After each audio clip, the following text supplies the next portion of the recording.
What's up, everyone? Welcome, Squad Squad, and welcome to Slav Guns. I'm glad to have you here.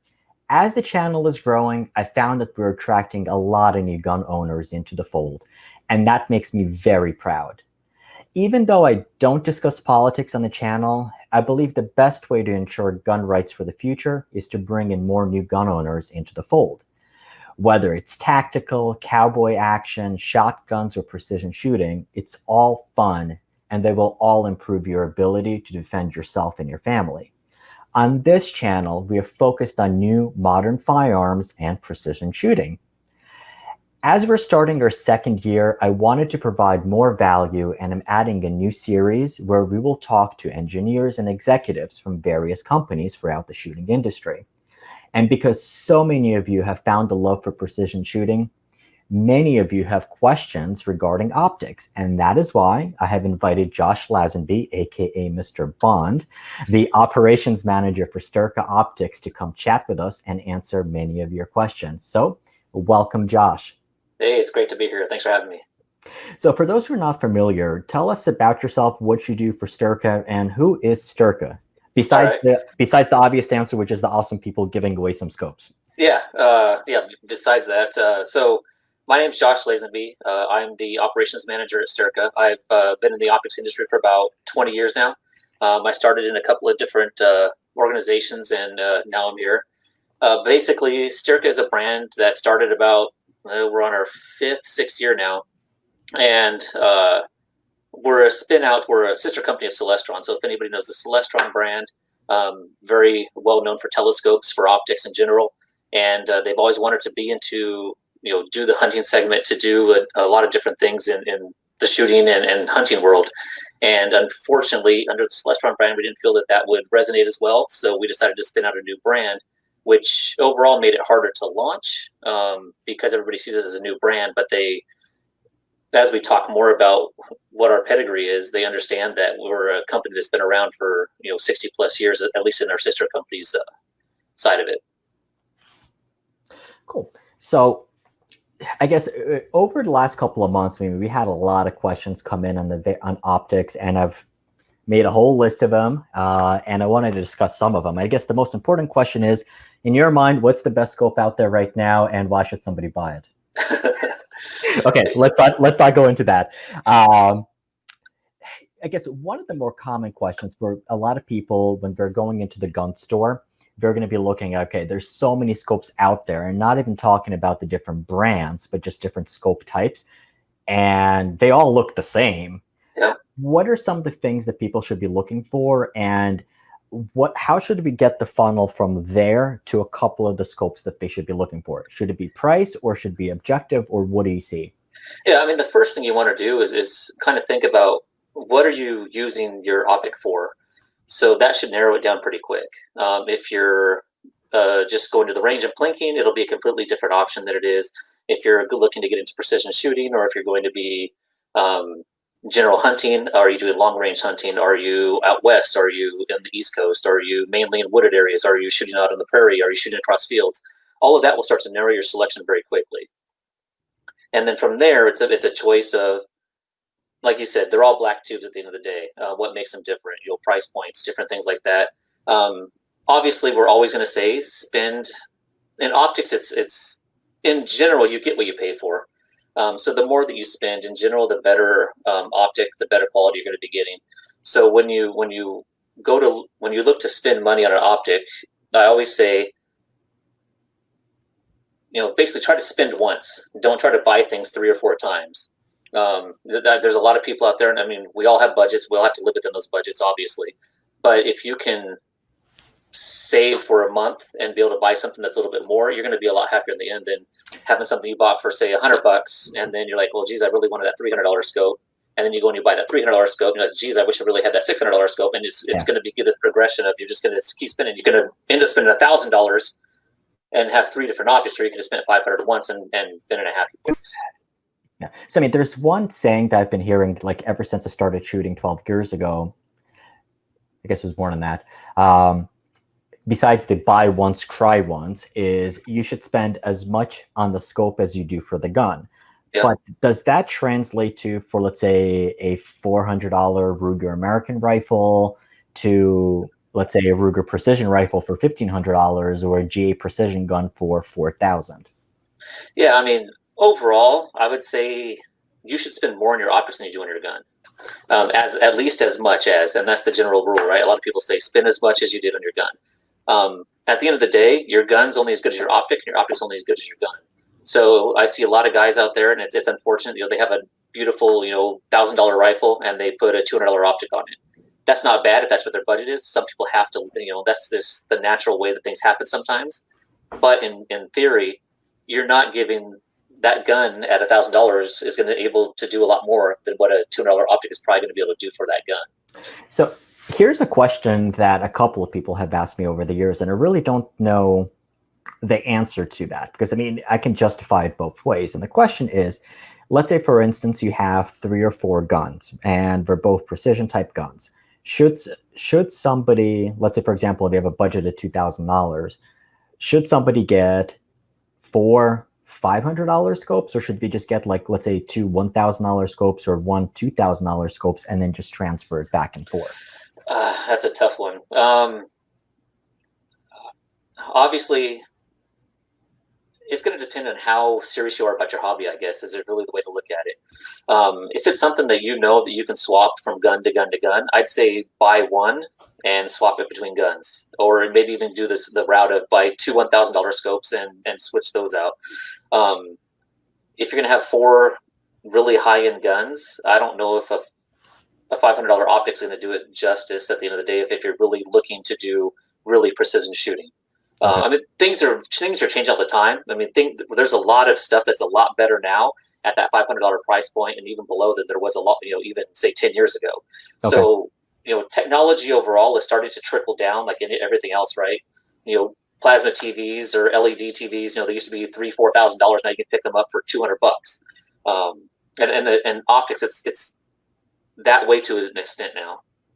So and I know we were planning on discussing this a little bit later, but how has technology influenced optics, or how is it entering the optics market? Yeah, so I mean, for the most part, what we're really starting to do in optics now, we've kind of, I wouldn't say we've maxed out what we can do in glass, but what we're able to squeeze out of that glass is getting less and less all the time, and it's so much more expensive.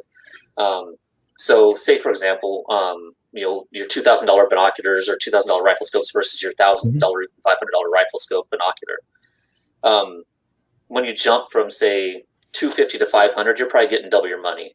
When you jump from, say, $5 to $1,000, you're probably getting 30-40% of your money out of it. Once you start getting past that, it starts to get incrementally smaller what you're getting for that money that you spend. Is it better overall? Yeah. Can everybody notice it and see it? Maybe. It really depends on your eyes, and everybody sees things differently. So it really comes down to, is that extra $1,000 worth that to you? At the end of the day, if you don't see a difference, if you pick up $1,000 optic and a $2,000 optic, and say everything is the same, it has locking turrets, it has everything that you want in it, it has the same reticle, whatever it may be, and are you able to justify the difference between that $1,000 and $2,000? If you can't justify it, you're probably better off buying 2 scopes and having fewer guns. But technology overall has kind of hit a peak, I guess, of what you can do with glass and what you can do with coatings. And the natural progression of that is the things that you're seeing now with companies coming out there introducing or integrating electronics into optics. I think that's kind of the next logical step. Yeah, and we've seen that in channels. I mean, in the past, we've done a SIG BDX optic, and there's definitely a lot of technology in there. I'm sure you probably saw the video. I know we discussed it. Yep.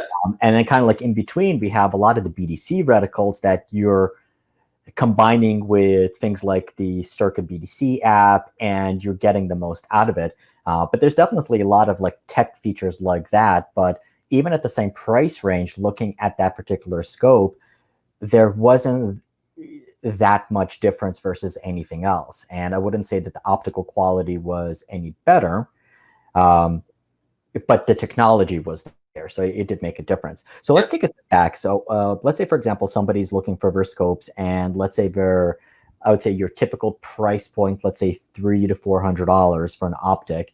Let's say they bought a $400 Ruger American rifle or a Savage, basically something that they bought maybe at a Walmart over local FFL. They want to go hunting. What kind of features should they be looking for, and what things should they be expecting? Yeah, I think at that price point, as I said, in optics technology, really what's changed the most is that you're getting more, or you're getting better optics for a lower cost nowadays. That everything's starting to trickle down a little bit. So what you spent $500 before in the past is now maybe a $300 optic or things like that. I would say keep it simple. I mean, that's the biggest thing that you want to do when you're looking to, say, put a rifle on a gun that's going to be a hunting gun.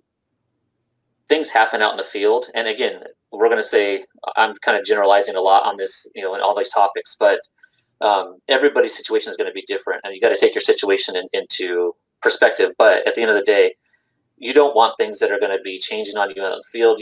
For example, things like cap turrets. I know a lot of days things are, hey, I need to have high magnification, I need to have exposed turrets, I need to have dialable turrets, all these different things. And a lot of times, most of us that let's say in the hunting community, unless you're out west, most of our shots are 100 yards and less. Sometimes you might stretch it out to 200, just depending on where you're at. So having something that has a big crazy reticle, like say a precision type reticle, like a Horus reticle or something like that, it's just going to be something that you're going to look. We all get buck fever. We all get crazy when we're hunting. And the easiest thing that you can do is make it simple for yourself. Having crazy reticles and all kinds of different things you have to worry about dialing and things like that is the wrong thing to do in a situation like that, where you just want to be able to pull up, oh, there's a deer, pull up and shoot. You just want to be quick and easy. So along the same lines, one of the questions that also pops up is what makes a scope ideal for hunting versus what would be considered something like a tactical or precision rifle scope? Marketing, to be honest with you. There are some features that are more, I would say, tactical than there are, hunting. But I mean, there are guys that can shoot the crap out of a standard Plex reticle scope. I mean, it just depends on your ability and what you're wanting to do with it. I'd say the main differences that we would say that the general public is going to say are the main differences. It's going to be the reticle is going to be one of the first things. Obviously, precision type reticle is going to be a lot more intricate. You're going to have a lot more force focal plane stuff. And then obviously exposed turrets, where you're going to be able to dial things back, have zero stops, have locking turrets, those type of things, so that you're able to dial in and out for different yardages if you're into competitions, things like that. On a hunting rifle, like if you talk about traditional hunting, it really is the standard, Plex type reticle, cap turrets. A lot of times you don't even have a side focus. It's just something where, again, it's that 100 yards and in, that you're going to be dead on. Even at 200 yards, you're not going to miss vitals. The drop on most cartridges isn't going to be much at all. You're still going to be in the vital zone. So you're just Plex, cap turrets, you're zeroed at 100 or 200 yards, and you're just going to pull the trigger. Okay. So one of the things you mentioned was front focal plane versus second focal plane. And I guess that's one way some people differentiate. So if, say, with hunting, people are typically thinking second focal plane, but if you're going into precision rifle shooting, for the most part, it's all about front focal plane, except when you get into extended long range, like ELR type shooting, where people go back to second focal plane. For those who might be familiar, front versus second focal plane, and what's better? I know there's no answer for that. Yeah, there is no better. There is no better. It's all on your on what you're using it for and your situation. So the easiest thing to say on first focal plane, second focal plane is the first focal plane is when your reticle changes with magnification. So as you zoom, your reticle is enlarging as well. On a second focal plane, which is what we consider your traditional hunting type scope, it's when you zoom up the magnification or you change the magnification and your reticle does not change. It's always the same. It's a constant. So all that happens is your image gets bigger, but your reticle is always the same size. In first focal plane, as you zoom, that reticle is getting large. So if you're at 1x, and then as you zoom in, it's going to get larger, larger, larger, and it's going to make that, in theory, have more precision at larger range because that reticle is also moving with the magnification. And the nice thing about first focal plane is, as you know, is that all of your everything in your reticle stays the same. So all of your calculations, everything is the same. You don't have to think of, oh, I have to be in highest magnification in order for my reticle to work. It's I would say, and one of the practical ways, so when I was out at FTW Ranch at the Ruger Media event, when you're shooting long range, especially if you have a spotter or if you don't have a spotter, if you have a front focal plane reticle and you're keeping an eye out for where the bullet missed, you can almost, since the reticle adjusts with magnification, let's say, for example, your bullet impact was 2 mils to the left, you know exactly what you need to dial in, or you need to know exactly what to correct. And it's quite a bit different on a second focal plane where like, oh, well, I don't know. Or especially if you have a traditional hunting type reticle where it's a regular plex and you just have crosshairs. So I'd say the reticle would probably make the biggest difference in terms of how you're going to be using it. And I would say I like both, and I have scopes for both. I would say for people who are just starting out, I have a tendency to recommend just a simple reticle. And then once you get into ELR and long range shooting, you're like, okay, now that you've mastered, well, let's say once you have a good grasp of shooting, now let's talk about how to use the reticle for you to figure out yourself what type of adjustments that you need to make. Yeah, there's definitely a learning curve there, and I think it's right. I mean, if you've put somebody that's new to shooting and you throw up a crazy reticle that has all these, you know, a big Christmas tree reticle with all kinds of holes, they're just going to go, holy smokes, what's all this stuff doing in here? It's just going to confuse them. Cool. All right. So then the next question is, so we talked about features under $300. When somebody steps up to, I would say, mid-priced optic, let's say between $500 to $700, so you're looking at your Styrka S5, S7.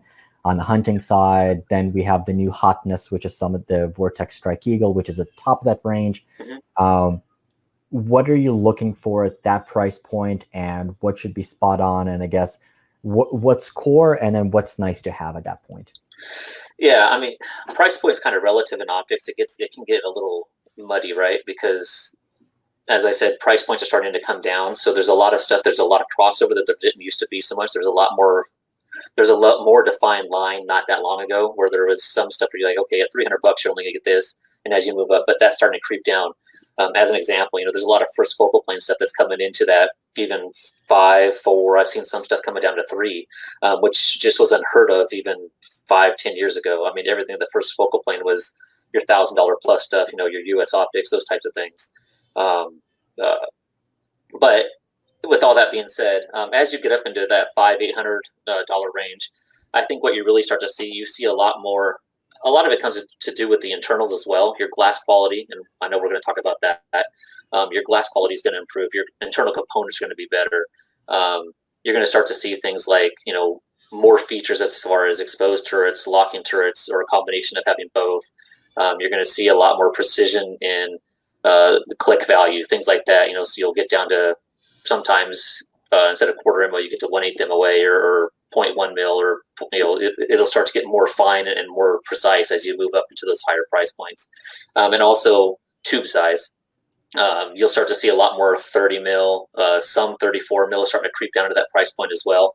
But really, it's going to be a lot of that 30 mil stuff that you're going to see that's going to start to creep in at that price point. All right, so I'm glad you brought that up, tube size, because that was one of the things I was like, okay, let's talk about that.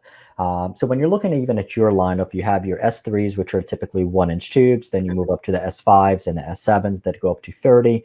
And then you have 34s, 35s. I was looking at one scope that was 36.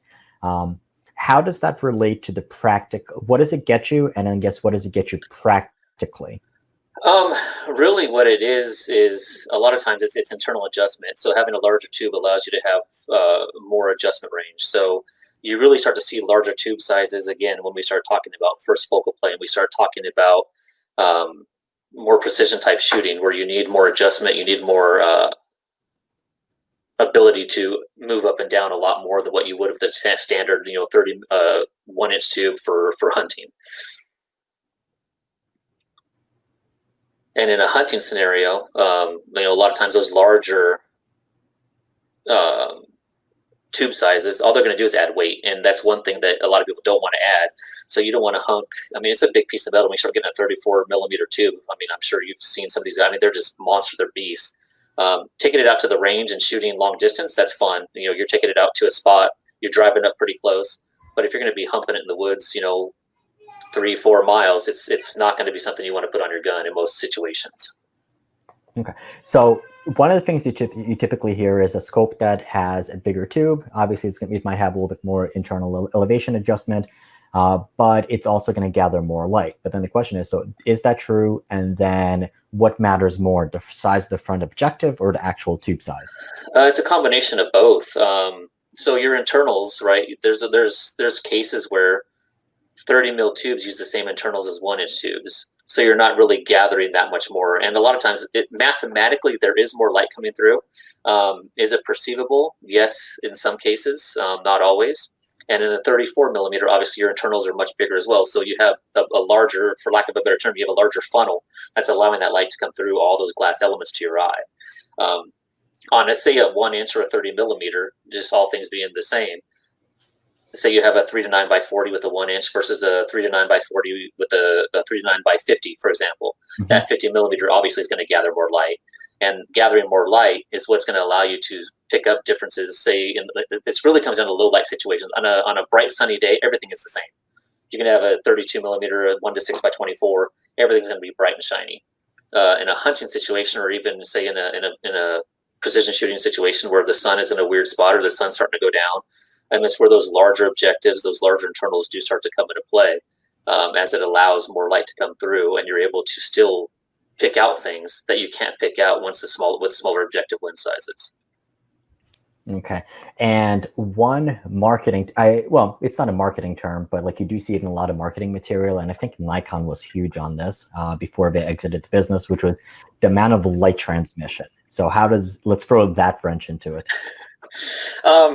So unfortunately, like you and I talked about a lot, there's a lot of smoke and mirrors in optics, and it's because it's something that's hard, it's not really hard to understand, but there's just so much into it, and like talking about glass qualities and coatings and all these different things, there's so many things that can be manipulated that it makes it really hard to have a standardization where it's like, okay, X, Y, and Z is the same as X, Y, and Z. It just doesn't happen. There's a lot of different variables when you're putting scopes together. The components that are being used, the different, and actually the actual overall optical design. You can have a 3 to 9 by 40 that's made 10 different ways in design of the optics to make it do different things, because in optics there's a lot of give and take. I lost my train of thought. What were we talking about? And now you just brought that up. That completely blew me up. Oh my God. Somebody in chat, please. That's funny. And this will be completely edited, so that's why we're goofing around. The coatings themselves. Yes. Light transmission. Yeah, light transmission. Yeah, that's where we're going. I got off on a tangent, but it's all kind of goes together. So in light transmission, obviously, if you have a piece of glass, light's going through it, and percent of light that passes through is light transmission. But sometimes they give you a spec of a single lens. So what's really important is the throughput transmission, which is what the final transmission is at the end of the system. So you have your objective over here. It's going to go through 10, 11, 12 lenses. And what does it end up being here? So for simple math, if they say it does 99% each lens, and you have 10 lenses, you're going to lose 10% of light. So then you're going to end up with a 90% transmission rate overall through the entire optical system. But a lot of times in the marketing, they'll say, hey, light transmission of 99.9%. Well, that 99.9 is one lens surface. There's nothing that can transmit almost 100% of light unless you have no lenses in the system. If you just have a toilet paper tube and look through it, that's 100% light transmission. That's the only way you're going to get that. I never even gave that thought, because I guess it's part of the reasons why you look at one scope that advertises a high light percent transmission, you have another scope that doesn't advertise it at all, and the one who doesn't advertise it at all, it looks better and clear than the other one. And I honestly am a little bit of a shock that you're saying that, yeah, they're going to quote the single lens instead of the entire system, because a scope does have multiple lenses that are going to be in there, bending the light throughout the system. Yeah, I mean, it's unfortunate that happens. And again, if say us as an industry would educate our consumers better about that, and even say in your marketing, if you said something about, hey, this is for a single lens surface and it's going to vary depending on the optical system, then at least people, have a way to say, okay, how many lenses are in this system, and I can do some math and figure out what the end result is. But unfortunately, a lot of times it's just, hey, here's the light transmission, it's 99.9999%, and that's not really the case as far as the entire output of the entire optical system. Now, is there anything that the industry collectively as a whole has to specify, or it's just nothing? No, I mean, there are some guidelines that there is some agencies, but and there are some guidelines. Say, for example, magnification. Magnification overall, has to be within plus or minus whatever percent. Your eye relief has to be within plus or minus percent of what you specify in your specs. But as far as like an overseeing body that looks at things and says, hey, you have to say this or you have to say that, we don't really have that in the optics industry. So unfortunately, there's a lot of play in marketing that happens a lot to try to, and that's the hard thing. Like we said, everything's a black tube, right? So you're trying to find a way to make yourself look better on paper to the competition, and the only way to do that sometimes is companies take let's kind of play in a gray area, or don't give the entire information. Let's get part of the information and make it look like we have a better number than so and so. Okay, so I know one of the things when we discussed it at SHOT Show, and if you guys are watching this, damn it, hold on, is it this way or this way? I'll have it linked in one of those corners. Wait, hold on, I'm watching this now, so it should be that corner. I'll put a link to our SHOT Show video, but for people who are joining us here right now, let's talk about the glass quality itself. So then you hear a lot of standard glass, ED glass, ELD, UHD, HD, and all of that stuff. Make sense of it for people. I don't know if you can a lot of times. Again, a lot of it comes into the marketing games that are played by companies, but let's just say all things being the same, and let's say that everybody's being upfront and honest. You have standard optical glass, and from there you move up and your quality gets better. It's no different than buying shoes or a car. It's a when you buy a Chevy versus a GMC versus whatever, it's basically the same body and the same, but they started putting nice certain better things on top of it to make it better. And glass is kind of the same way. So you start out with standard optical glass, and it has your standard optical glass has more what we call inclusions. So that means there's more abnormalities or air bubbles, whatever you want to call it. There's more of that type of stuff in the glass. Yeah, like exactly. So if you look at it as kind of like how you grade a diamond, that's a good way to look at it. So you have less inclusions, you have different materials that are used, and as you go up in price, you start to have fewer inclusions. You start to use different type of materials to build that glass blank to be able to grind it into a lens. And then you start getting into a lot of like rare earth elements. So you start talking about things like fluorite and things like that. That's where you start to get into what is considered ED. And the lenses, they're called like FPL 51, FPL 52, FPL 53. That means nothing to anybody.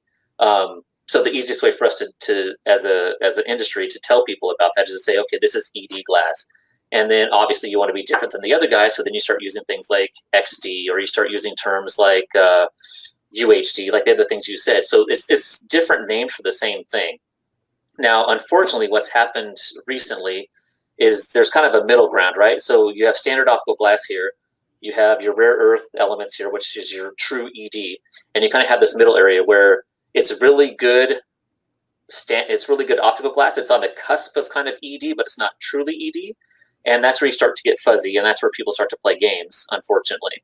And that's where you start getting, I don't know what the terms really are used, but you start getting things like HD, but it doesn't really mean, and I'm not picking out a company by any means, I'm just throwing out a term out there because HD is kind of a thing with TV. So if you use the term HD, people are going to think that it's the best.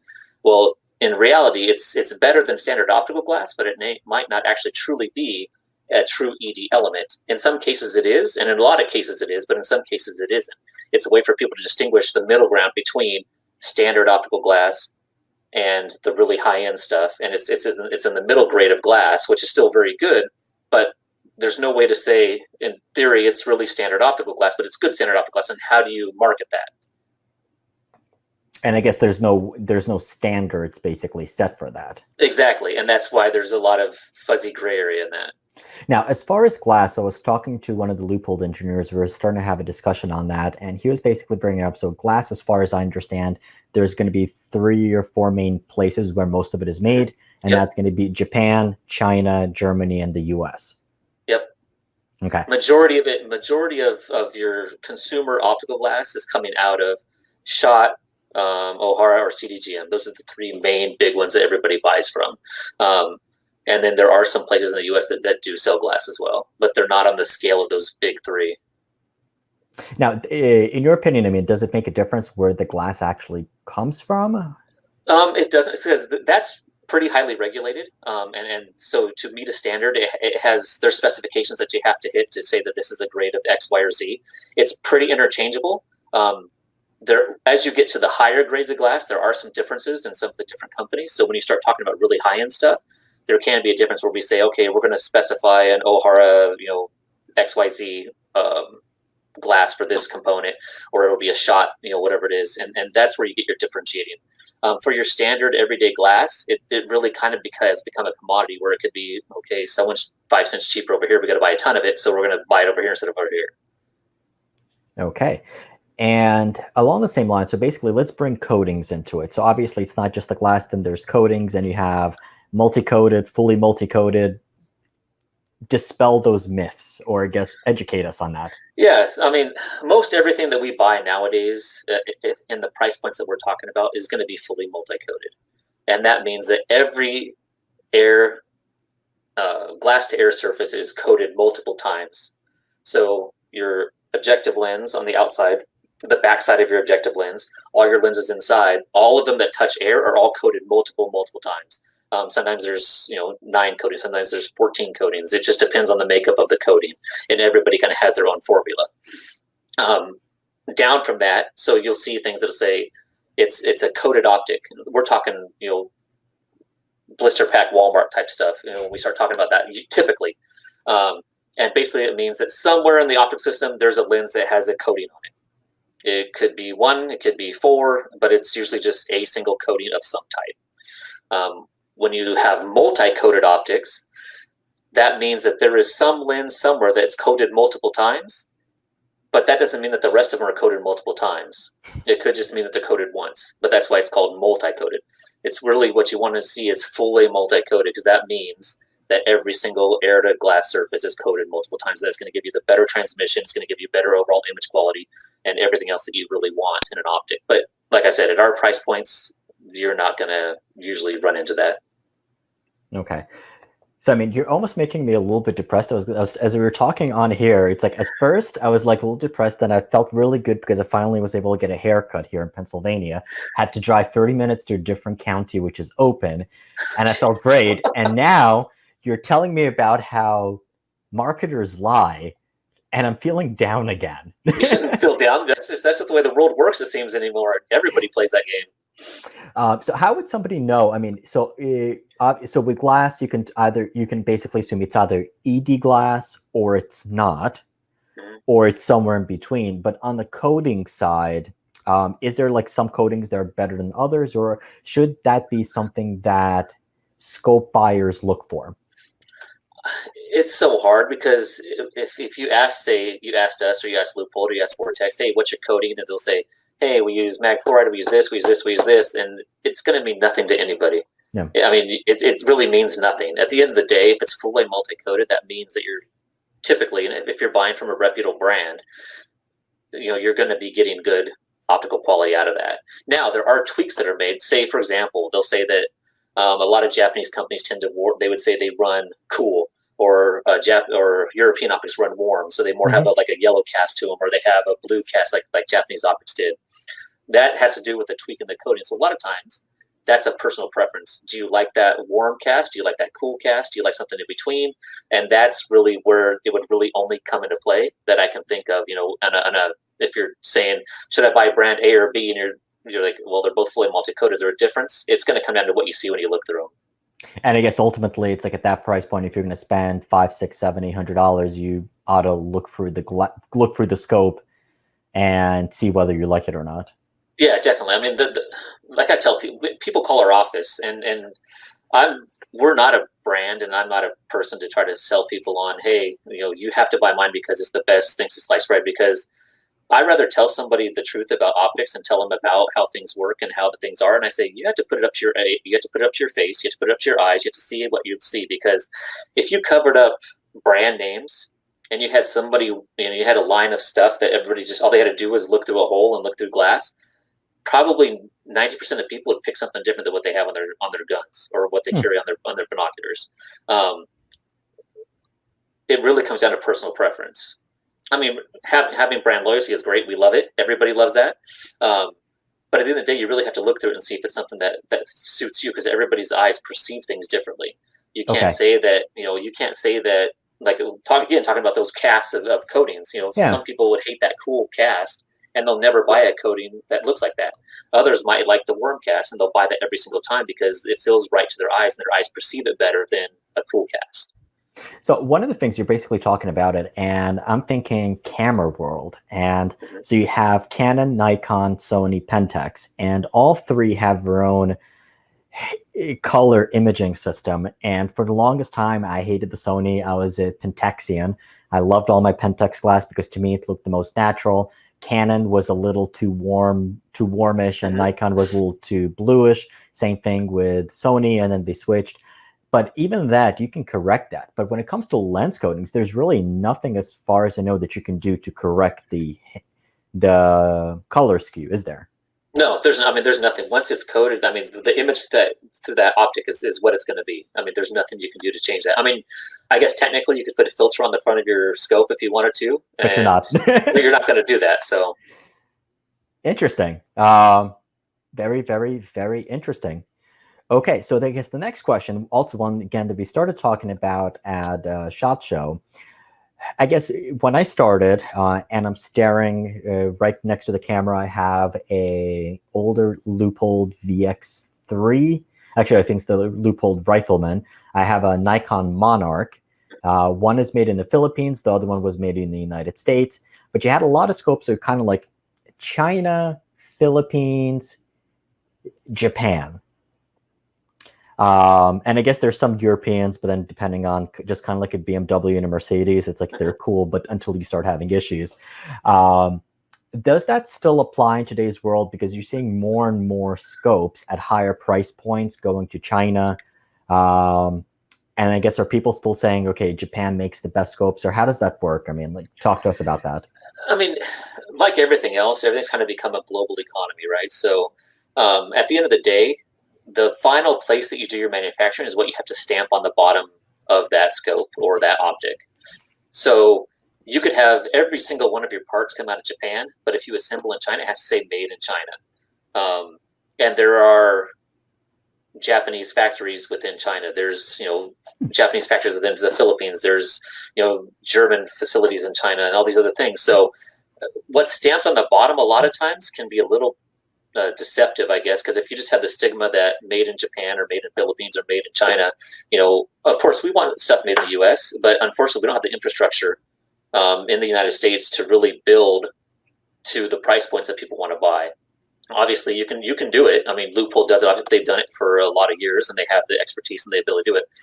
That doesn't mean that every single one of their components comes out of the United States. I know on their higher end stuff it does, but in general, the components are coming from all over the place. Your glasses might be coming from Germany, but Shot Glass has a facility in China as well. So you can buy Shot Glass that comes out of China, or you may be using O'Hara glass, but your final assembly is in China. And so at the end of the day, you get to stamp made in China, even though everything else could have come from the Philippines. It could have come from China, and then it's vice versa. There's parts going every day out of China to the Philippines, parts going to Japan, parts going to Germany, parts going to wherever. And at the end of the day, it's getting stamped made in wherever the final assembly is, not all the components that are inside of it.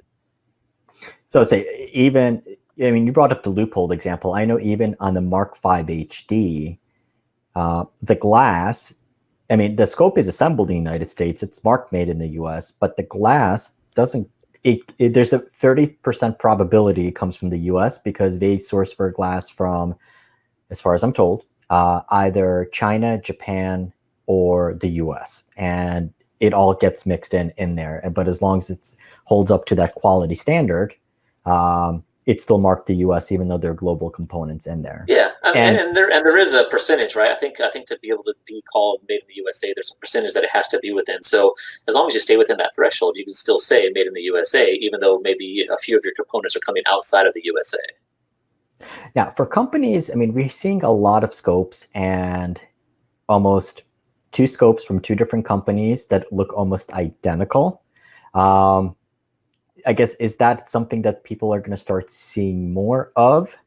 And should somebody necessarily, if the scopes are all made overseas, does it really matter whether we have a warranty center in the United States or overseas, or what's your take on that? Okay. I guess that's 2 separate questions. There's the white labeling and then the... Yeah, so there's a lot of that. I mean, obviously, I mean, everybody shops on Amazon nowadays, or a lot of people do. I try not to, but that's my personal preference. It's gotten to the point where you can source something very easily. There's a lot of stuff that is just on a shelf. You can say, all right, give me number 1 with number 2 coatings and number 3 this. And that's why you see a lot of these, brands you've never heard of before that pop up on Amazon, or selling optics, or selling anything, right? There's all this random labeled branded stuff that you just don't know what it is, where it came from, who it is behind it. The problem with that, so you'll see a lot of that. I think there's more. I mean, you and I could go start an optics company tomorrow. It's not that hard. What it really comes down to is brands that are larger, brands that are more established. They obviously have their own engineering. They have their own, proprietary stuff. They have a different type of QA. It's not just saying, hey, I want 100 of those, ship them to me so I can put them on Amazon and sell them. We're trying to build a brand. So there's a difference in how you approach their building to your spec. You're not just picking something off the shelf. So there are both. So the same factory may be making the same scope for 4 different companies, and you just like, well, why is this exactly the same? And that same factory could be assembling for us or a number of other companies to our specs and our actual designs. Okay. Definitely interesting. And so we're going to take a quick pause here, interjection between the questions. So there's a bunch of people coming in and going out. I want to remind everybody.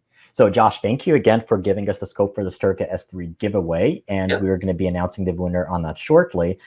But right before this live stream, I twisted Josh's arm and I got another scope. So there are 1,397 people who entered the Styrka S3 giveaway that we were doing for 2 or 3 weeks, way above what I expected. And one of the things I wanted to make sure that we do is reward the people who are watching the channel and who are participating in the live stream. So in the comments for both Facebook and YouTube, what I did was I linked a Google form. Fill it out. It's just literally your email so we can get in touch with you, your first name and your last initial, and your YouTube channel name. Well, your YouTube name. And at the end of the live stream, we are going to be giving away a second Styrka S3 rifle scope to somebody who's watching us live. So your chances go from like 1 out of 1,400 to a hell of a lot better. So thank you guys. Thank you, Josh, for that. Yep, our pleasure. Okay, so let's get back to our questions that we had.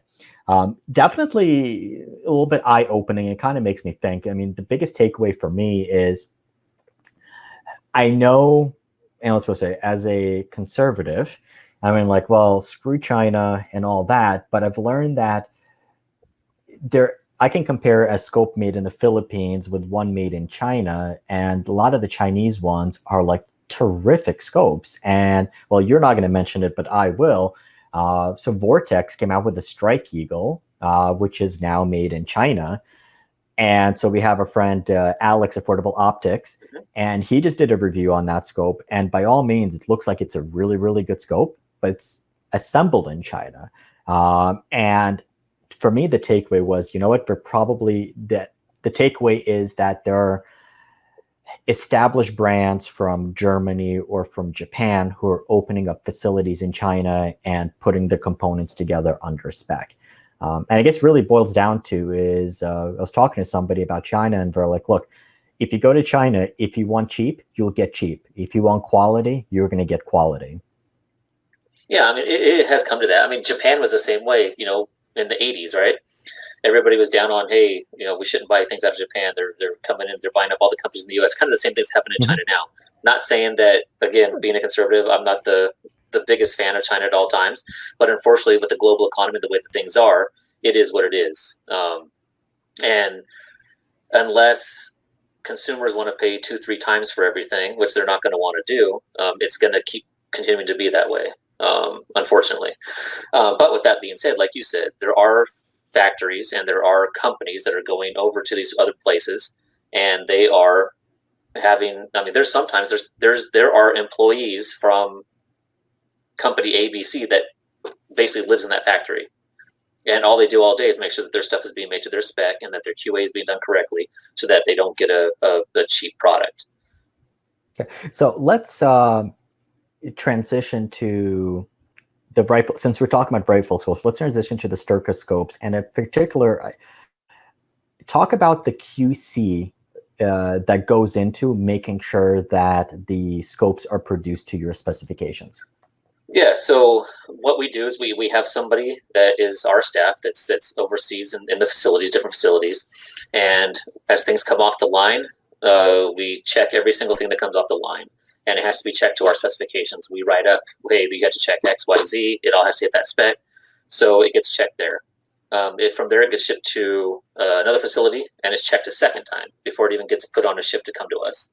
Then before it ever goes out the door, when it lands in the States, it goes through another QA process in our warehouse. And so it's checked 3 times before it ever gets into our warehouse bay. And it's the same procedures on all 3 of those steps. So it seems to be a lot, but again, that's how you not end up with crap product. Now, does stuff slip through? It always is going to. It doesn't matter where you make stuff, what thing, crap happens. You get a limit once in a while when you buy a car, it's the same kind of thing. But we do all that we can along that process to ensure that we're not going to have, a whole container load of scopes that are going to go bad. Yeah, and I think that's actually important because, I've heard stories where a company, an established U.S. manufacturer, they go into China or even Japan, and they would tell them, look, these are the specs that we want you to build a scope. So they build them, they check those initial few, like, great, they look good. And then they don't do any ongoing QC. And then slowly and surely, you have a lot of really, really bad scopes. And there was one scope from a company, an established US company, that was coming in, and I was due to do a video on it the next day, actually 2 days from that day. And I get it, and I'm like, okay, I'm questioning my own sanity because this scope has half the internal adjustment that it's supposed to have. And I wouldn't be able to zero it on the rifle because I had a 30 MOA rail on it. So I messaged them like, hey guys, what the hell? And this is like a fairly expensive scope. And we're like, oh, probably something fell through the cracks. And then fortunately, they stood behind it. They overnighted me a new scope, and I was good. And that one was fine. But it did kind of a little bit shock me that they don't do a lot of ongoing QC. So I guess when things go bad, I guess let's talk about companies and the type of support that it should be expected. Let's talk about the warranty, because it seems like right now everybody's offering lifetime warranties, and how Styrka approaches that. Yeah, the warranty is a big thing. In today's optics world, it seems that everybody has to have a no fault or something similar to that type of warranty. And really what it really comes down to is the ability to be able to either service that quickly or to be able to just get something else out to somebody. A lot of times it's just simpler to get somebody something new, and then we refurbish stuff on the back end, and we have avenues to get stuff out. It goes to riders, it goes to hunting camps, it goes to something else. But the big thing is being able to talk to somebody, being able to get somebody to answer the phone, not to have to go through a whole process of getting stuff. The headaches of getting stuff into somebody should be minimized, because at the end of the day, you want your customer taken care of. And I think you can have the best warranty in the world, but if you don't pick up the phone, it means nothing. If you don't answer your emails, it means nothing. So you really need to stand behind what your warranty says. And if you're able to, help a customer out and make them happy, that's going to do so much more for you Because if like we've said before, one bad thing happens and you don't take care of it, someone's going to tell all their friends. If you take care of somebody, they may not talk as much, but slowly but surely, you get enough of those people, it's gonna take care of itself. So if you keep people from being angry at your brand and being and you actually taking care and living up to your warranty, you're going to have a lot better better customer service. You're going to be able to take care of your customers. Everybody's going to be happy, and you're going to continue to grow.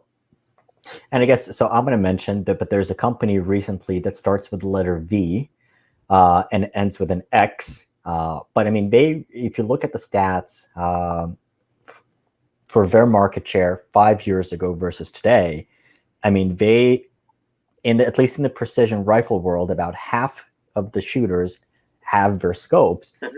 And when you're thinking about it, it's like, holy crap, it's like they built their brand on that whole premise, was like, Yep. that there's a lot of their scopes, especially the cheaper ones, they break. And I was talking to a couple of friends of mine, who are like, oh yeah, I had to send it in twice.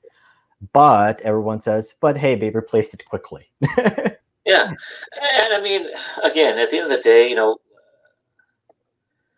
I got to be political, obviously, and not say too much. But I mean, they're a brand that grew big. I mean, hats off to them. I mean, I know a lot of the guys over there. I mean, this is a small industry. I mean, everybody knows everybody. So there's guys that used to work at Zeiss that work at Loophole now. There's guys that work at Loophole that used to work over here, and it's an incestuous industry. It's the hunting shooting industry is a lot smaller than what people realize. People in gun companies move around all the time. It's just that type of industry. But I mean, Vortex blew up. I mean, 10, 15 years ago, I'd be at SHOT Show and I'd be talking to people and be like, hey, who's this Vortex brand? I'd go through who they were. Oh, okay. And it'd be, a year later, I'd have half my customers say, hey, I'm carrying Vortex now. Then, a couple years later, hey, I'm carrying Vortex. Hey, I'm carrying Vortex. And it just became that thing where they hit the market at the right time with something that was different. And that thing was that warranty. And they were able to hang their hat. They were very good about taking care of their customers. They were very good about standing behind that warranty. And that actually helped them grow and become what they are today. And I mean, they just kind of came by. I mean, everybody that was big at the time basically said there's no way they're going to become big. And they basically kicked everybody in the pants.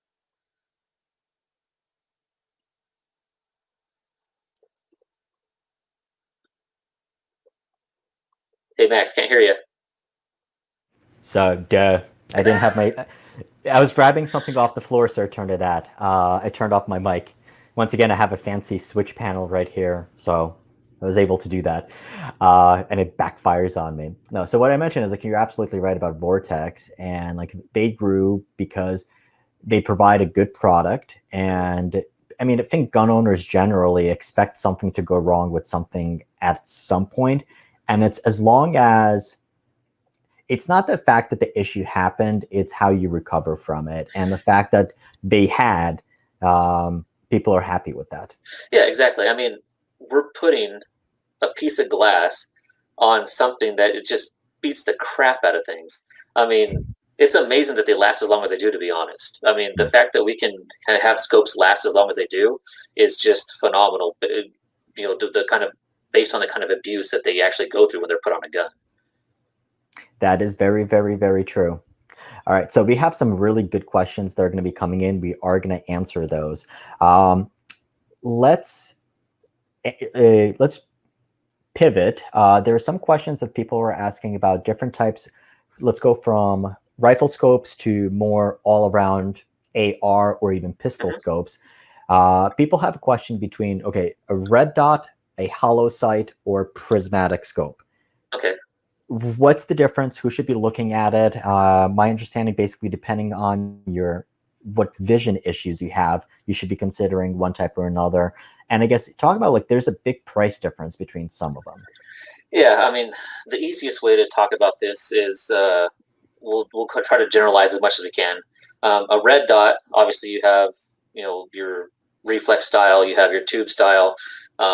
But basically, a red dot is an LED that's projecting a dot onto a lens that is coated a special way so that the light bounces back and doesn't go through the optic, so that it appears to float in air.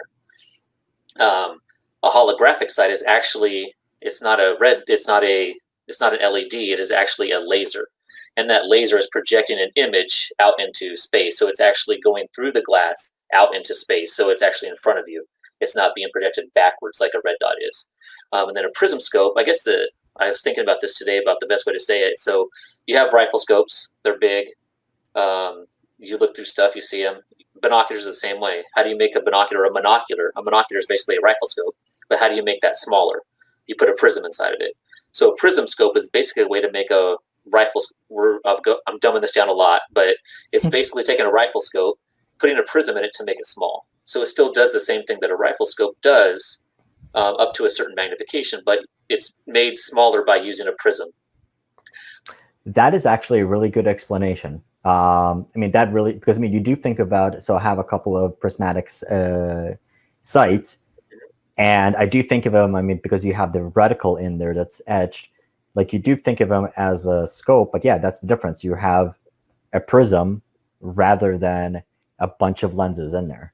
Yeah, and then, I mean, so just go off of that even further, you know, red dot, obviously, the prismatic scope obviously allows you to have, again it works like a rifle scope. It's etched on the glass. You have illumination. So if something goes wrong, even if your illumination dies, you still have a reticle that you can still use and still be able to use that optic. On a red dot, but with a prism scope, because they have magnification, you can't co-witness. So you do not have iron sights with a prism scope. When you go into a red dot, you know, red dot, once the battery dies, the dot is useless, right? Because you have nothing there. There's no etched reticle. There's nothing there. So you have. That's why co-witnessing is important at times on a red dot, because you still have backup sights in case that red dot does fail or the battery dies.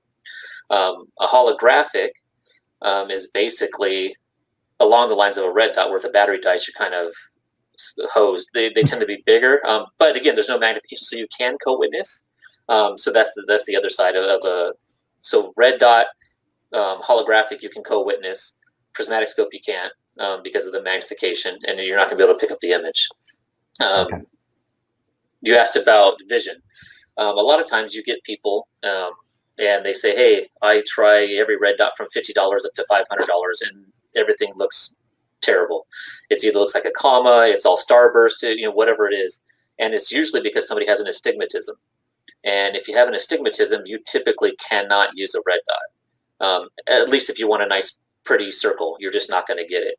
And a lot of times when we go to the eye doctors, astigmatism isn't something that they typically diagnose, because it typically doesn't really hurt anybody, especially if it's a slight one. It doesn't really affect your vision that bad, unless maybe it's night driving, things like that. So with a red dot, usually if it's somebody that says, "Hey, I can't use a red dot," it's typically because they have an astigmatism.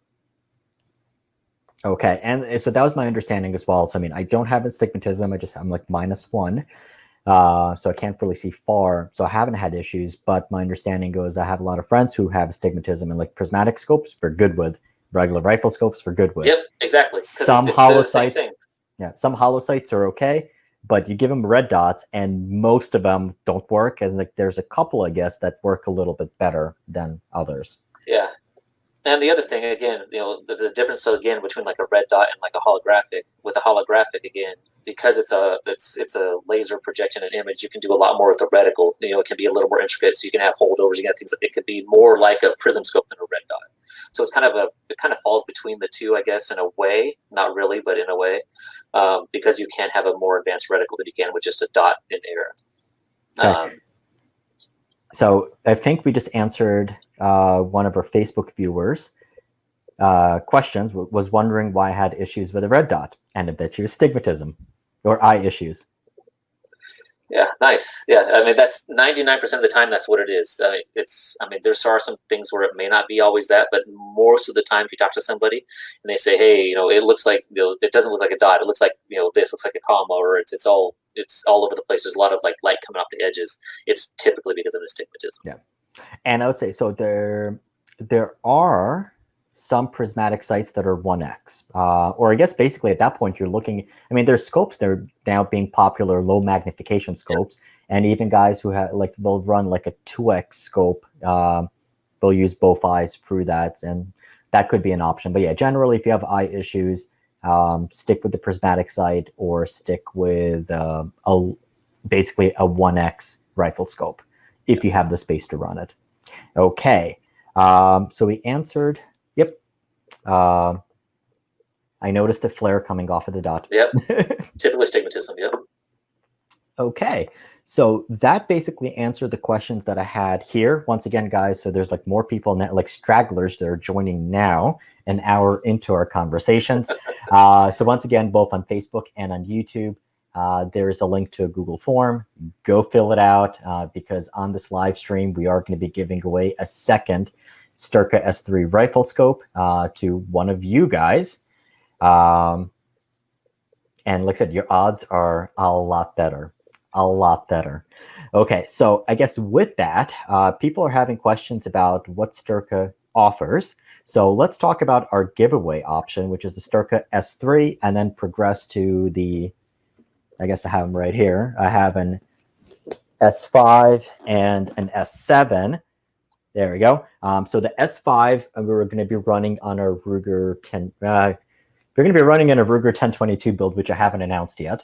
And then the S7 is going to be shortly thereafter on another couple of builds. And I'm not saying what that is. I'll just say that July, August, and September are going to be stupid exciting. And I apologize. One of the reasons why we haven't had videos this past week was I was on the phone talking to different companies, lining up our giveaways for August and September, and August is going to be insane. That's all I'll say. It's going to be an insane one. So Josh, go ahead, talk about those. And then there are also questions about whether Styrka makes red dots and pistol type sights. Yeah, okay. So I'll go just real quick through our line. So yes. Right now we're very hunting focused. So if you look at our line, we're a very bread and butter traditional hunting type brand. At some point we're going to get more into more of the tactical long range type stuff, but right now we're very traditional hunting. So everything is cap turrets, simple reticles, not a lot of crazy stuff. But our naming convention is very simple. As you go up in the number, you're going up in price, quality, and so you have an S3. So S3 is our opening price point that runs to a little over $300. Mm-hmm. You have our S5 series, and that's 1 inch. So S3s are 1 inch. We have a 2 to 7, 3 to 9, and a 4 to 12. On the S5 series, use still 1 inch tube, but we're using it again. It comes to components. It's better components, a little bit better internals, and that's why it's still 1 inch, but a little bit higher price. And that runs from that 3 up to about a little over 4. And most of those have side focus. We have a 1 3/4 to 5, a 3 to 9, and a 4.5 to 14 by 44 in that series. And then when we go into our S7 is our 30 mil tubes. And in that series, we have a 1 to 6, we have a 3 to 12 by 42, and a 2.5 to 15 by 50. And then all of those come with either a standard Plex reticle. We do have a hunting BDC reticle, which uses a proprietary app as well, so you can actually get the holds. Kind of one of the things we talked about earlier is it's not a 5.56 reticle. It's not a 308 reticle. It's you can actually put in your own load. You can actually find out what the drops are for your actual gun and your ammunition that you're using. Yeah, and then so that's one of the things of how technology is coming in, and we're going to be talking about it in our videos. At first, like when a lot of the BDC reticles came out, I think my first experience was with a Nikon Pro Staff that had the BDC reticle, and I guess the burst like became with little stickers for different calibers. Yep. So you kind of like generalize which ones where. But I guess with the app, I mean, since you have those dots that are in there, and what I love about the app is a lot of the calibers are preloaded in there. Or if you have the velocity of the bullet that you're shooting, just plug them in, and the app will tell you exactly for what distance each of those dots is going to be for. So that's pretty cool, and we'll be talking about those when we do the full review videos on our Styrkas. Now, Josh, can you talk about, so you talked about some of the major features. Can you talk about like the coatings or like what's going to separate that 3 to 5 to the 7? Yeah, so on the 3s to 5s, we use what we call our SLX coating, which is basically our standard multi-coat. It means that, and the standard multi-coat basically is it comes up, it peaks, and it comes back down. So usually you're peaking in greens along in those areas. And then as we move up into the S7s, we use what we call our SLX max coating, and that's a broadband coating. And I kind of again, this is all fully multi-coated like we talked about earlier, but there are different types of coating. So you have a standard coating which peaks, one wavelength and has the highest transmission at one wavelength. A broadband coating basically comes up and it stays flat all the way through all the color, all the spectrums, and then it drops off. So you're actually getting transmission of all colors equally, or more or less equally, through the optic. So you actually lose less light, and there's less. It overall gives you a better contrast, better color correction, and it's an overall better coating for transmission across the entire visible wavelength that we see through an optic. Okay, all right. So that's the Styrkas, and actually one of the things Josh hasn't brought this up, but what I like is that it comes in. I'm a sucker for packaging. Yes, I know. It comes in this awesome. Wait, hold on, camera's here. It comes in this awesome box. You do get a sock and a cleaning cover for the scopes. One of the things I liked, and I think Alex was in here and he can talk about that. Definitely enjoyed that the reticle, the turrets are nice and positive. The magnification, I mean, you just felt awesome. I mean, these are really, really, really nice scopes, and we'll be doing a full review on them. So let's talk about, people are wondering, can you talk about your pistol, the red dot sights that you have? Yeah, so we have two versions. We have a standard tube style, and I was actually I have them on guns, but I didn't want to sit up here and hold guns up. Not on a live stream. Yeah, not on live stream. I guess YouTube turns. Yeah, so we have a standard tube style, which is, basically you're looking through a 30 mil tube. You have the glass. I mean, you have the glass on both ends. You have the tube all around it, so you have less field of view because of that. But they're chunkier. They're good for ARs. They're good for shotguns. They're good for those types of things. Then we also have a reflex sight, and the reflex sight out of the box will mount onto the Glock MOS system. It will mount on the new Springfield XDs, but you have to tweak it a smidge. And it's really nothing if you take the screw and make it go through the hole, it'll mount. Okay. And those come in two sides. We have a 3 MOA dot and a 6 MOA dot, but those also are able to co-witness on AR as well. They come with the riser in the package as well. So both the tube style and the red dot can be used on all platforms. The reflex sight can be used on all platforms, and then I'll back up. The tube style comes in a 2.5 MOA and a 5 MOA in red, and then we also have a 5 MOA in green. I love this. So don't just sit there. I'm watching two goofs sitting there.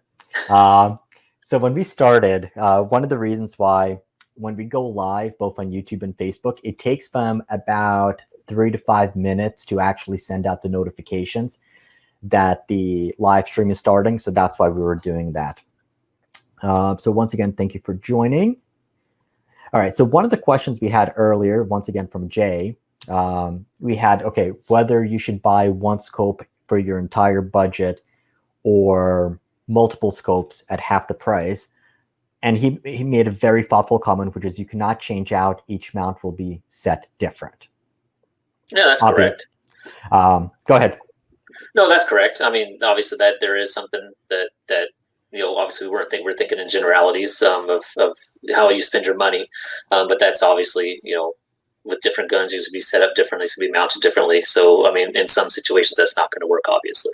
Yeah, and one thing I'll add to that is generally, ever since starting the channel, I've been blessed to have companies be like, hey, review this gun for us, or just being able to hit up a company and say, I'm interested in this, and this, and I'm sending it. But typically when I go to the range, I'm only going to have 2 or 3 guns with me anyway. And so for instance, like I have the official scope for our series for precision rifles. We had a Leupold Mark V HD. And I've taken that scope on and off every single precision bolt gun that we've had. And I mean, yes, it takes about 3 or 4 rounds to get it back to 0. But especially if you have a solid one-piece mount, it's really not that bad. You're just going to need to re-zero it a little bit. But that's it. But typically, it's still going to be on paper. So you just go 100, just and especially once you know your gun, I mean, it might not even take 4 shots. It might take one single round to make the adjustment. So I think ultimately it's really going to depend on your budget and what your shooting preferences are. I mean, like me, so like I said, me personally, I'll take 2 guns out to the range, 3 max. And I'm just thinking last time I went to 1,000-yard range, I had 2 guns with me, which was the Ruger Precision Rifle in 300 PRC and the Hawkeye Long Range Target in 6.5 PRC. But of course, I do know a lot of newer gun owners who they'll take every single gun they own to the range. And I guess in that case, yes, it would be nice to have a scope for each one of them. But I think for most people with bolt guns, precision guns, they're going to have 1 or 2 max. And look, it's like if your budget basically says you can either have 1 good scope or 2 mediocre or crappy scopes, I'd rather you get 1 good scope and then just swap it off gun to gun. I guess that's my take on it. People can disagree. Josh? Yeah, that's the same thing. I agree. Damn it, you're supposed to tell me, no, you're wrong. But it's okay.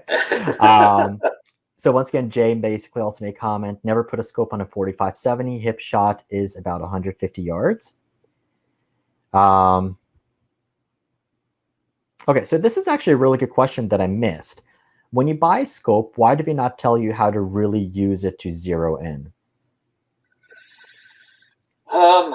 That's a good question. I guess people just assume that, and again, companies make mistakes all the time, and obviously all companies have been doing it for a long time because it's not something that's standard practice to say, hey, this is how you set up a rifle.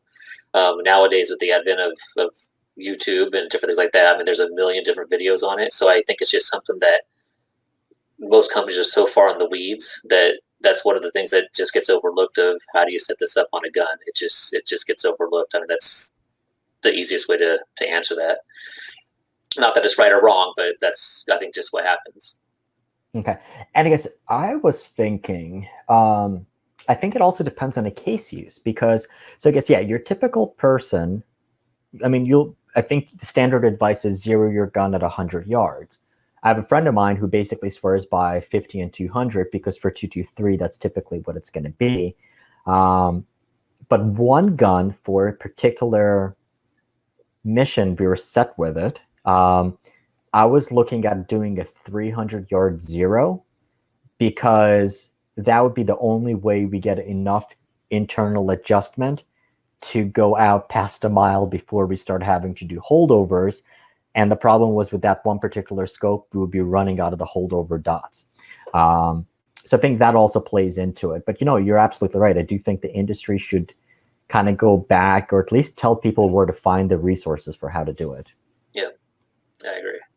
Okay. I don't know this one. So once again from Jay, I bought one as a rookie, now I know.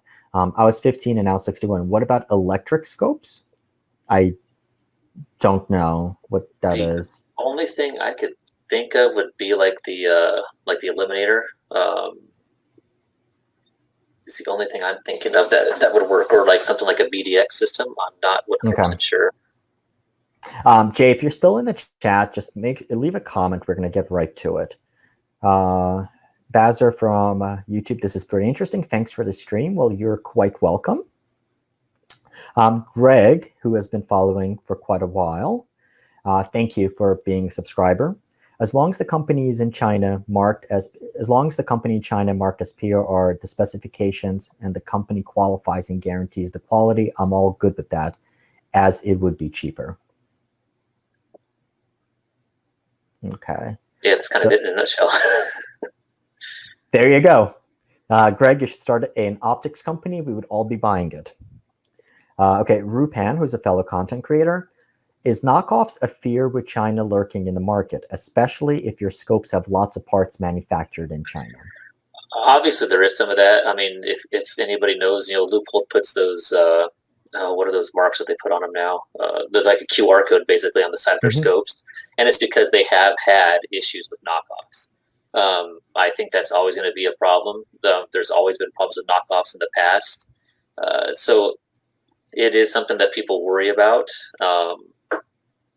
And we just do all we can to not have to have that issue by having, you know, procedures in place, people inside factories that are our own employees, that type of thing, to try to make sure the stuff's not going out the back door as, you know, something else that's not your quality or your brand or your product.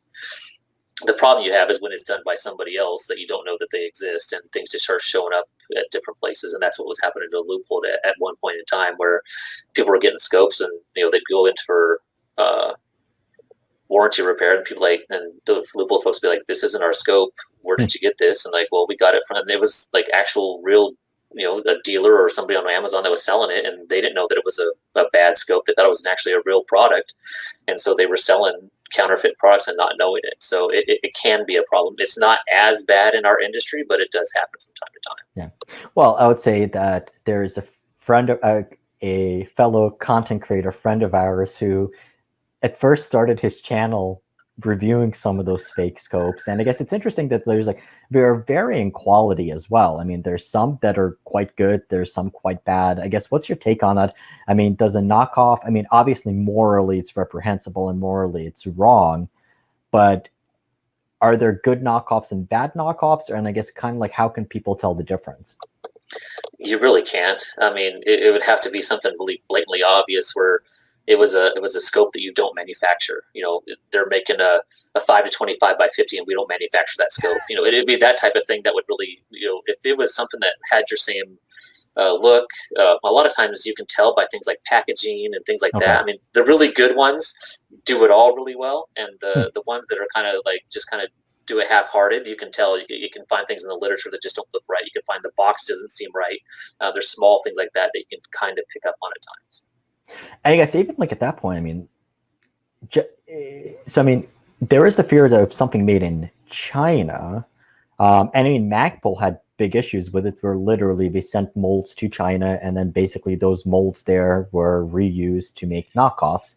But even if something is made in the United States, I mean, there's nothing stopping somebody from Asia or even the United States buying a German or a US made scope and then sending it to China to get reverse engineered and try to make a copy of it.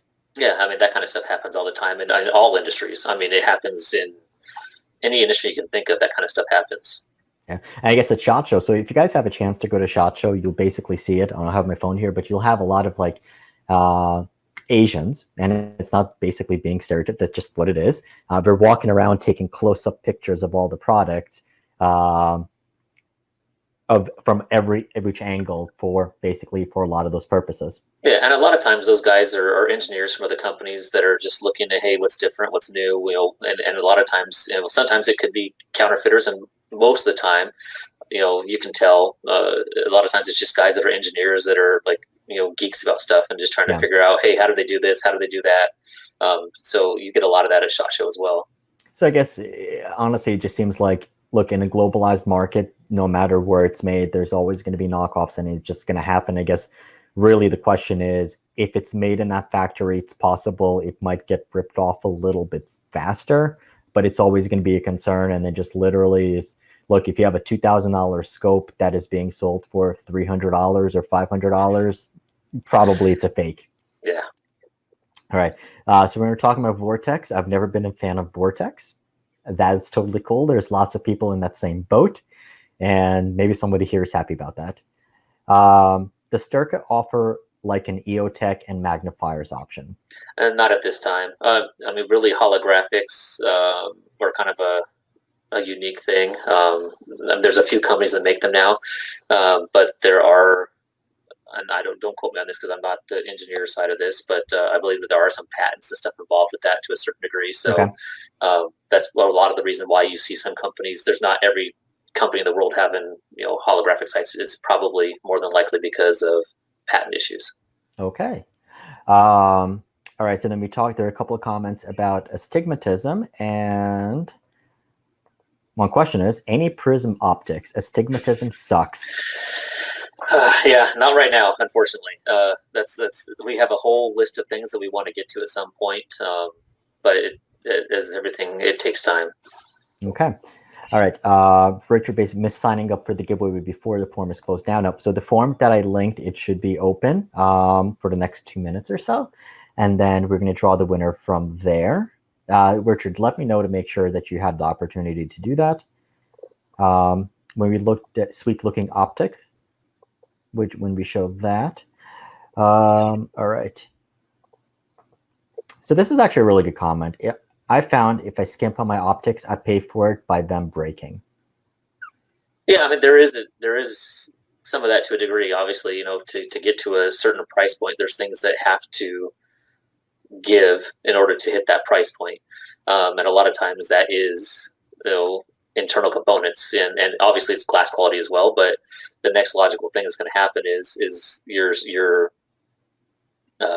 tolerances on your parts and things like that are going to be a little more forgiving, which isn't the best thing when you're putting together a scope. So those are the types of things that start to go when you go down in price, and that's why everybody does it right. You not all packages, but if you buy a package gun, that $10 optic on top of that package gun typically isn't going to hold up for very long. There's a reason why that thing is $10. Okay.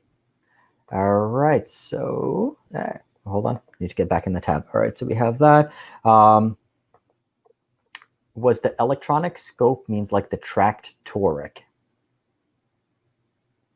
I still don't know. Okay. We'll get back on that one, or at least I'll follow it up afterwards. Yeah, I agree. I won't mind spending a bit of money on a good scope for my Ruger Precision Rifle and 300 PRC. There's some cool stuff coming with that gun. All right. Lots of people wanting to go to SHOT Show. I would trade my kids for a chance to attend SHOT Show. Then all of us that have been there a million times just dread that show. So it's funny how that works. You do. I mean, it's cool, but then it's still cool and you still loved going, but the 20th time and just knowing that you're going to be on your feet for all that time and talking to people nonstop and people, I mean, it's exhaustive to be at that show, at least on the working side. I never get to walk around and have fun, so I'm just in a booth working. So it's the exact opposite experience of most people. Do you make any first focal plane scopes, and are you planning on? That's my second addendum to that. Yes. So right now, no, it's all second focal plane. Again, more of a traditional hunting brand at the moment. It is something that is on our list of things. It's stuff that we are looking at all the time. So I would say that hopefully in the future there will be something like that, but right now, no. Okay. I'm going to have to get a new scope. One of mine broke this morning at the range. How? That's no fun. What did you do? So, I mean, I will say, when I do testing, and I guess this is actually really going to be a question for you. Let's talk about durability on the scope if you have a couple of minutes. Yep. I actually caught a lot of flack for, in one of my earlier videos, I picked up a rifle and I threw it to the ground. And I'm like, oh my God, how can you do that? And I also threw a gun too, but a different gun. But let's talk about kind of like from the durability perspective. I mean, what should an optic withstand? And should the optic be able to withstand you dropping it? I mean, it should. It's one of those things, right? We have things happen all the time, say even with binoculars, with rifle scopes. If something falls just the right way, it's going to break. I mean, there's just nothing about it. I mean, if you land it on a rock and it breaks the front lens, there's nothing you can do about that. You can't help that it fell on a rock and broke a lens. In general, if you drop something from a certain height and it falls, it should stand up to that. But in most situations, it's meant to withstand recoil, not it being thrown to the ground. So the forces, let's say you have a rifle scope here, and it's made to withstand this, right? It's not so much made to withstand falling on the ground and landing on the front bell or something like that. I mean, it is rugged, it is durable, but it's not something that's generally going to happen to it. So there's not so much of a test that's done to say, hey, if this thing is thrown from a 3-story building, is it going to survive? That's not the type of durability test that we typically go into. I mean, if you're building something a mil spec, it's completely different. I mean, that stuff is crazy. You put stuff in a box and blow it up and all kinds of crazy stuff to build stuff in a mil spec, and it's going to be expected to be able to do that kind of stuff. Your standard hunting precision rifle type scope is made to withstand recoil, not being thrown. Okay, and actually, so Richard put in, it's no longer staying zeroed and it won't adjust. Huh. That could be a number of things. there are times where I've seen, and again, if it won't adjust, that's a completely different thing. If it's maxed out, it could be a different issue.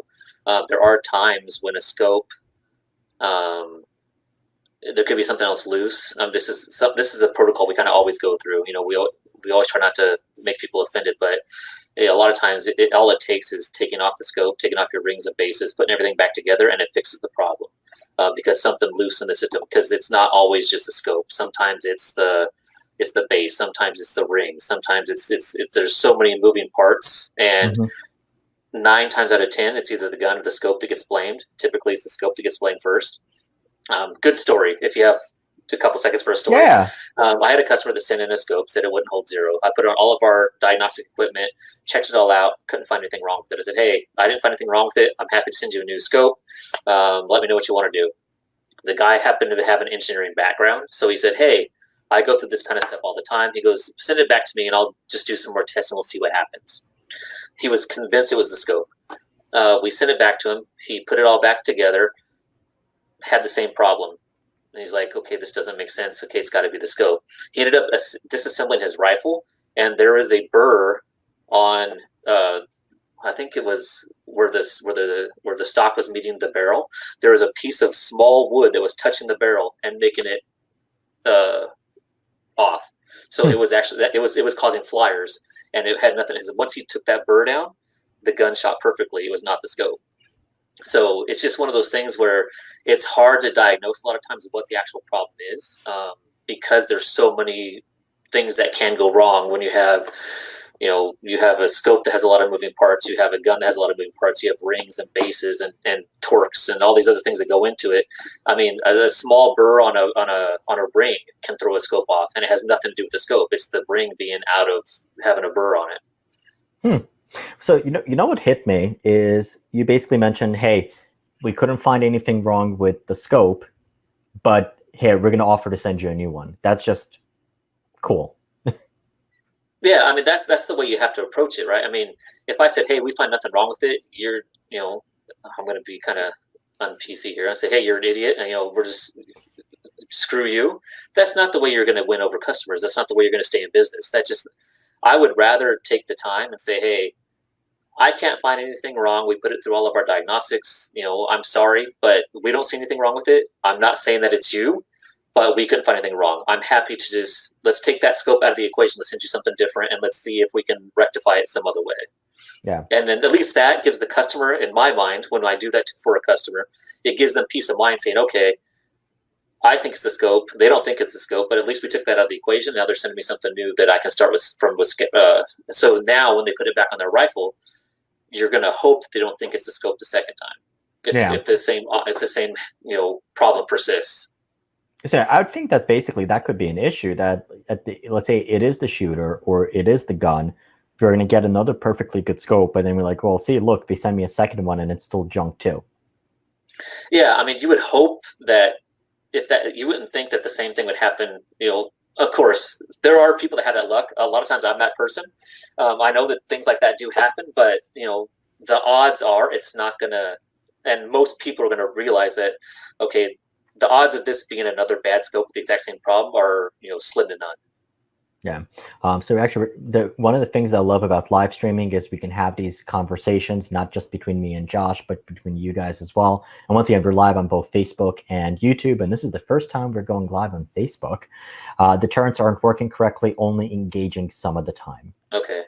Yeah, there must be something wrong on turret. I mean, again, not knowing the whole situation, if it seems like the turret is moving only some of the time, there's got to be something that's loose or wrong in there. Okay. One question we didn't talk about is the warranty and the maintenance. So one of the things that I found really helpful and valuable when we met at SHOT Show was, hey, you guys, you do have the lifetime warranty that you'll just replace, and you've given a couple of really good examples of that. But then you also offer something a little bit unique in terms of maintenance for a scope. Talk to us about that. Yeah, so obviously, the gold standard has become Vortex when they came out with that VIP warranty. So what do you do to up that?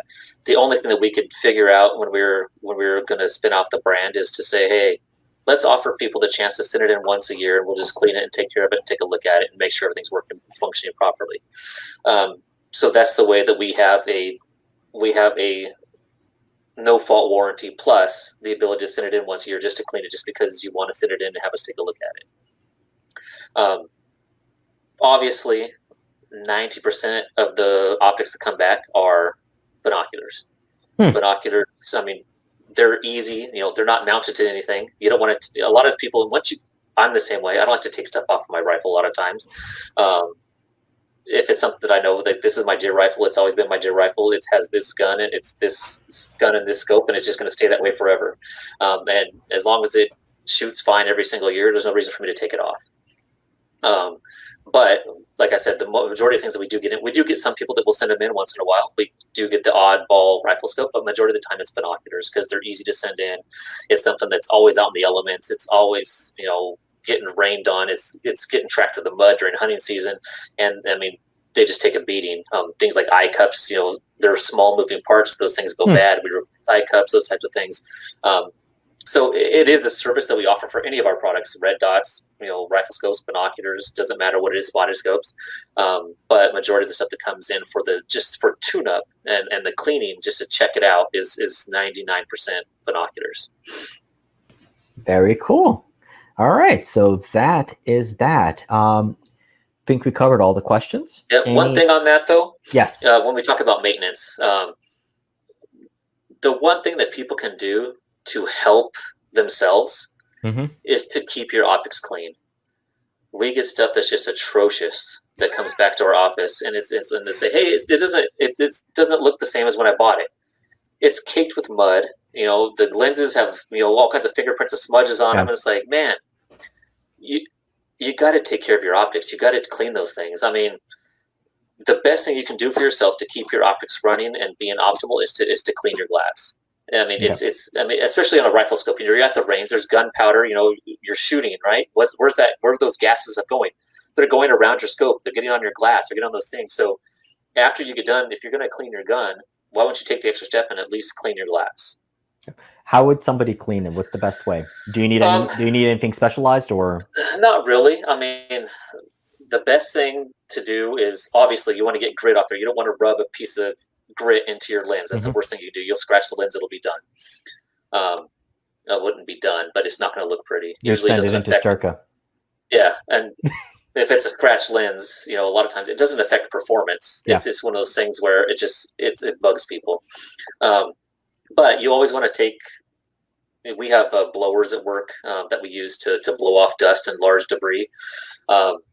Honestly, if it's really, really bad, you can run it under the faucet and then get some of the get the junk out of there. Obviously, the air is going to be better. And then what you want to take is something like a microfiber cloth, something soft, lens tissue paper, which you can buy at camera shops. Actually, most hunting stores sell lens cleaning kits now, or even like a brush, and you can take your lens and you just brush off, the big pieces of dirt with a nice soft brush before you go in and actually try to clean it. There you go. Yeah, so actually, my wife is a chemist, and she worked at a lab with a lot of really expensive optical equipment. And the thing that they use is these Kimtech Kim wipes. And what they are, they're kind of like lens paper, but what's nice about it is, unlike paper towels or like even toilet paper that's going to leave, these do not leave any dust bunnies or anything else like that. So these are perfect for glass, and even sometimes like for camera sensors, I've used these and they work pretty cool. Yeah, but definitely you don't want to take like a paper towel or your shirt and just kind of wipe it off. That's not a good thing to do. You want to use either lens paper or use a microfiber cloth to clean your lenses. And the easiest, a lot of times, this is all you have to do. And wipe. That's all you have to do. As if you don't let it get too bad. I mean, if you shoot, you're done with the day, make sure there's no big pieces of dirt, breath on it, and clean. And that's all you have to do. Take your microfiber cloth, wipe it, it'll be nice and clean. It's when you let it, keep adding up and you get all kinds of, gunk on it, is when it starts to get bad and it's harder and harder to clean. Yeah. So Richard said, I use my eyeglass cleaner on my scopes. Yeah, that works fine. That's always something that most of the time, eyeglass cleaner is typically fine because it's usually made for optical glass, lenses for eyeglasses, and a lot of it's the same as the stuff you would buy that's like a camera solution or anything like that. They're more or less, they're gentle on glass. Okay. And Richard, also thank you very much for answering his questions. Oh, our pleasure. All right. So I guess actually one other question I had was, so with the scopes, and I'll try to add it in back into the original segment, maybe. What's the scope filled with? I mean, so there's argon, nitrogen, that. Yeah. So when you build the optic to keep it from fogging internally, you fill it with some kind of inert gas. The inert gases are argon, xenon, nitrogen, and the gases that are used are nitrogen and argon. Most brands use nitrogen. There are some brands that use argon. The reason that they say they use argon is it's a larger molecule, even larger than nitrogen, so it has it's less likely to leak over time. The nitrogen is used because it's a larger molecule and it won't. I mean, they put nitrogen in tires, racing tires, things like that, because it doesn't escape. It's the same concept. You put in the nitrogen, so you purge the air, you refill it with nitrogen, and the nitrogen is what keeps everything fog free because it will not condense inside of it. And when it's in a nitrogen, it's basically a vacuum with nitrogen inside of it. Now, how often would it actually leak? Or, I mean, like, what's the time frame on that? And how would somebody know, more importantly? The only way you're really going to know is if your glass starts to fog internally. I mean, glass is always going to fog externally, right? And there are some instances where you can get cold enough, like super, like crazy conditions where you change from hot to cold, where it could still fog, but it doesn't have it clears. It's not going to be a constant problem. But in general, you're not going to know until it actually happens. You'll be out one day and it'll just fog internally. And it could be that an O-ring is bad or something over time. There's no real time frame for it. There's so many other variables that can happen. It's not like, hey, in 3 years, you're not going to have nitrogen in your scope anymore.